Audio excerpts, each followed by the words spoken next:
Terima kasih Anda masih bersama kami dalam program Bayangkara Inspiratif untuk memperjuangkan kualitas pendidikan di wilayah perbatasan negara antara Indonesia dengan Malaysia. Ibda Dongan Marulitua Manalu, perwira pertama Polres Kepulauan Meranti, Polda Riau, menginisiasi pembelajaran baca tulis dan bahasa Inggris kepada anak-anak dan remaja di suku-suku asli pulau terluar perbatasan Malaysia. Uniknya, Ibda Dongan langsung mengajarkan praktek berbahasa Inggris kepada anak-anak.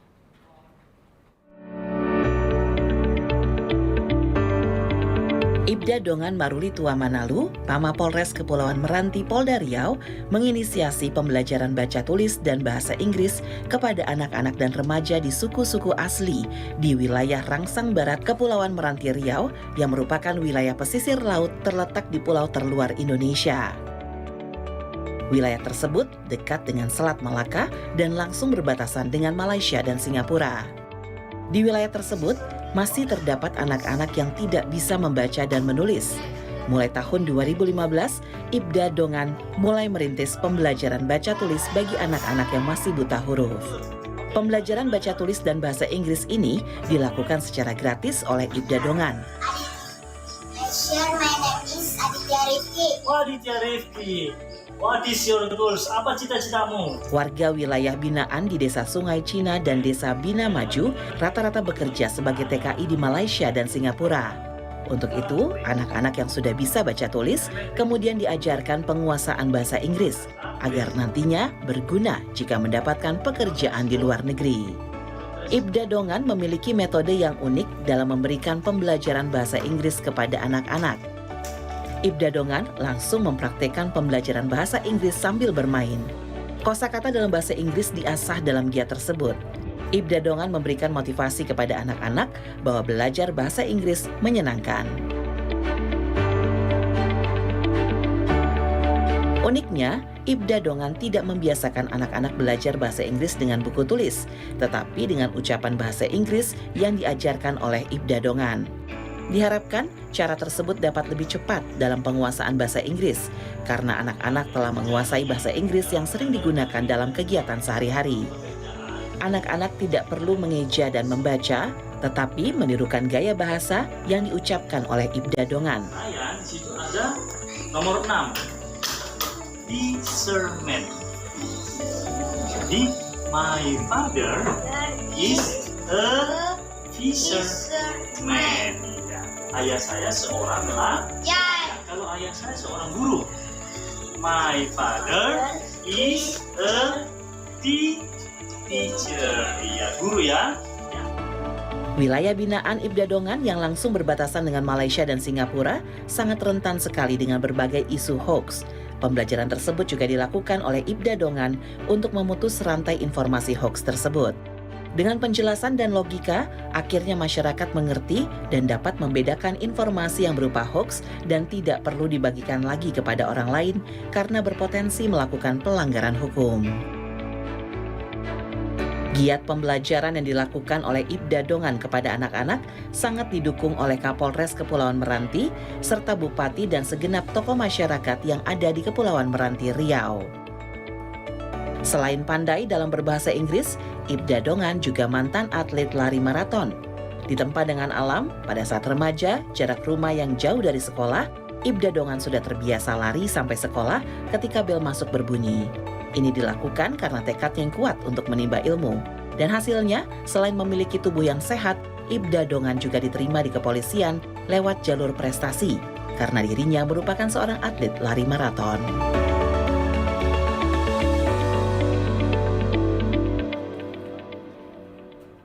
Untuk mengetahui bagaimana perjuangan Ibda Dongan menginisiasi pembelajaran baca tulis dan bahasa Inggris kepada anak-anak Indonesia Malaysia, kali ini kita telah terhubung dengan Ibda Dongan. Selamat siang Pak Dongan. Selamat siang Ibu. Salam Garuda, salam presisi. Salam Garuda, salam presisi Pak. Ini Anda menginisiasi pembelajaran baca tulis dan bahasa Inggris kepada anak-anak di wilayah binaan Anda. Apa yang melatar belakangi Anda melakukan kegiatan tersebut Pak? Baik Ibu, benar seperti yang tadi kita sampaikan di awal lewat video tadi, secara geografis wilayah Kabupaten Kepulauan Meranti ini berbatasan langsung dengan negara tetangga Malaysia dan Singapura. Jadi itu sangat rentan sekali pengaruh-pengaruh budaya asing yang ya berbahasa asing seperti bahasa Inggris atau bahasa negara lain itu masuk ke Indonesia, yang nantinya itu bisa berpotensi ada hal-hal negatif yang mungkin terselip terbawakan. Karena dominan di sini para kepala keluarga untuk mencari nafkah itu ada yang menjadi TKI, Ibu, demikian. Sehingga dengan adanya belajar bahasa Inggris ini, anak-anak tersebut atau masyarakat sekitar tersebut mampu mengerti sih sebenarnya kata-kata ini memecah belah hoax atau isu-isu yang berbau ya sara atau ya hal-hal negatif yang bisa merusak atau yang menimbulkan gangguan terhadap hak kamtibmas kita, Bu. Demikian, Ibu. Baik. Hingga saat ini sudah berapa banyak anak-anak yang Anda ajarkan bahasa Inggris, Pak? Siap, Ibu, izin. Kalau untuk anak-anak sih bisa tergolong itu isi ratusan ya, Bu, ya. Karena saya berpindah ke kecamatan. Waktu saat itu saya di Polair, itu saya masyarakat anak-anak masyarakat pantai. Ya. Nah, setelah itu di sini juga ada anak-anak suku asli, dan di kecamatan yang saat saya menjadi babin kemarin, Jurang Sambarat, itu ramai juga, Bu. Jadi pada intinya sih anak-anak sudah banyak yang mengenal bahwa ada yang namanya polisi yang ngajar bahasa Inggris. Demikian, Ibu. Baik. Apakah pembelajaran yang Anda berikan kepada anak-anak ini gratis? Siap, Ibu. Demikian, Ibu. Pembelajaran yang kita sampaikan ini gratis, Ibu. Tidak ada pungutan biaya karena kita melaksanakan kegiatan itu benar-benar memang panggilan hati supaya pesan-pesan Kamtibmas atau pesan-pesan kepolisian itu benar-benar nyampe kepada masyarakat, Ibu. Karena kadang-kadang kalau kita nyampaikan kepada masyarakat itu mereka tuh cenderung takut atau dulunya sih mereka benci dengan polisi. Nah, jadi dengan kita mengajar dan kita katakan ini gratis kepada anak-anak itu, maka ini yang mendapatkan respon yang sangat positif sekali dari masyarakat. Jadi pendidikan ini gratis, begitu. Demikian, Bu. Baik, tadi juga Anda mengatakan bahwa wilayah binaan Anda berbatasan langsung dengan negara tetangga yaitu Singapura dan Malaysia. Bagaimana Anda melihat semangat belajar anak-anak di sana, Pak? Nah, ini yang saya mau sampaikan, Ibu, kepada kita semua. Semangat anak-anak belajar di Kabupaten Kepulauan Meranti itu, sekalipun mereka tuh terbatas ya dengan jarak sekolah atau keadaannya gitu, Ibu. Semangatnya itu luar biasa sekali. Nah, ini semakin menjadi nilai tambah bagi saya pribadi untuk mengajar anak-anak tersebut, Ibu. Dan memberikan pengalaman-pengalaman yang saya dapatkan. Kelak nantinya anak-anak ini bisa menambah mindsetnya selain bahasa Inggris. Kelak mereka akan jadi generasi emas bangsa yang bisa mengisi Kabupaten Kepulauan Meranti. Demikian, Ibu, sekalipun di pulau terluar. Baik. Warga di sana rata-rata bekerja sebagai TKI di Malaysia maupun di Singapura, begitu ya, Pak? Tadi Anda juga sempat menjelaskan hal itu. Pembelajaran bahasa Inggris tentu sangat berguna bagi mereka. Mungkin bisa dijelaskan, Pak, terkait hal ini. Baik, Bu. Sesuai dengan tadi yang penjelasan dari awal tadi, masyarakat di sini rata-rata sebagian besar itu bekerja sebagai TKI, Bu, di luar negeri, baik di Malaysia. Kadang-kadang sekali sebulan kembali gitu, Bu. Ada yang 28 hari dan ada juga yang ke TKI ke negara lain. Jadi mereka tuh mencari nafkah tambahan itu di negara lain sebagai TKI, Bu. Nah, tentunya hal ini kalau saya melihat saat itu ini sangat rentan sekali membawa pengaruh-pengaruh budaya asing kepada Kabupaten Kepulauan Meranti atau anak-anaknya atau keluarganya. Nah, saya yang terpanggil saat itu mendekati masyarakat itu atau anak-anak itu untuk memberikan pembelajaran bahasa Inggris dengan tujuan maksud sih sebenarnya untuk mencegah atau menangkal paham-paham radikal yang bernuansa bahasa-bahasa itu dan juga isu-isu hoax. Karena terkadang isu hoax itu dimunculkan dari hal-hal terkecil, Bu, atau hal-hal yang membuat mereka itu nggak cinta terhadap Indonesia karena sangat berbatasan sekali dengan negara tetangga gitu, Bu. Nah, gitu. Jadi mereka tuh orang tuanya itu kerja TKI atau bahkan mereka bercita-cita ingin jadi TKI karena mengikuti jejak orang tuanya. Nah, gitu, Bu, demikian. Nah, walaupun demikian mereka ingin jadi TKI, ya kita siapkan modal dengan bahasa Inggris, Bu. Minimal mereka mampu berkomunikasi dengan orang luar gitu Bu, demikian. Ya. Baik. Baik, Anda juga mengajarkan bahasa Inggris kepada anak-anak ini tidak melalui baca tulis begitu ya Pak, melainkan langsung berbicara kepada mereka. Mungkin bisa dijelaskan metode pembelajaran ini sehingga anak-anak lebih mudah mengerti dengan apa yang Anda ajarkan Pak. Baik Ibu, mohon izin Ibu, ya saya punya metode tersendiri dalam menyampaikan pembelajaran bahasa Inggris ini Bu kepada anak-anak. Karena mereka juga ada mendapatkan sedikit banyaknya pembelajaran dari sekolah. Nah, supaya anak-anak ini mampu dengan cepat menangkap apa yang sebenarnya sih yang termaksud dalam pembelajaran bahasa Inggris itu, anak-anak diajak bermain game. Pertama bermain game dengan menampilkan kata-kata sehari-hari. Yang kedua dengan mereka mempraktekkan langsung gitu Bu. Nah, mereka mempraktekkan langsung, jadi mereka tahu. Oh iya sebenarnya saya ngomong apa, oh iya sebenarnya saya menyampaikan maksudnya apa. Karena kalau mereka belajar baca tulis, nanti nggak semua kadang mereka tuh tertarik dengan namanya baca tulis bahasa Inggris. Gitu Bu, demikian. Baik, jadi memang dengan melalui permainan atau melalui praktik langsung ini menjadi lebih mudah dan menarik perhatian anak-anak begitu ya Pak, daripada mereka harus membaca begitu untuk melakukan pembelajaran bahasa Inggris ini begitu ya. Pembelajaran yang dilakukan oleh Anda ini mendapatkan dukungan dari berbagai pihak. Siapa saja Pak yang memberikan dukungan dan bentuk dukungannya seperti apa? Baik Bu, terima kasih atas pertanyaan yang luar biasa ini. Jadi kesempatan ini saya gunakan juga untuk mengucapkan terima kasih. Yang mendukung saya itu semua Bu, baik mulai dari yang tingkat terendah itu Bapak Kapolsek. Kapolsek saya saat itu Bapak Ibtu Beni Apriandi Siregar, dan Bapak Kapolres saya Bapak AKBP Andiul Lapawesen Tendri Guling SIK MH. Sungguh luar biasa sekali Bu mendukung kegiatan pembelajaran yang saya lakukan. Sehingga bentuk dukungan beliau ini mendapat apresiasi langsung dari Bapak Kapolda Riau, Irjen Pol Muhammad Iqbal pada saat itu Bu. Sehingga kunjungan beliau saat itu berbuah ya manis, saya dipanggil untuk menghadap beliau, demikian Bu. Dan kalau dari unsur Pemda sendiri, mulai dari masyarakat sekitar, baik juga sampai di Pemkab, Pak Bupati dan seluruh jajarannya, baik Wakil Bupati, Camat, apalagi Bu, itu sangat mendukung sekali. Karena satu sisi mereka tuh anak-anak itu semakin mengerti bahasa Inggris, memahami karakter wilayahnya yang dekat dengan Malaysia.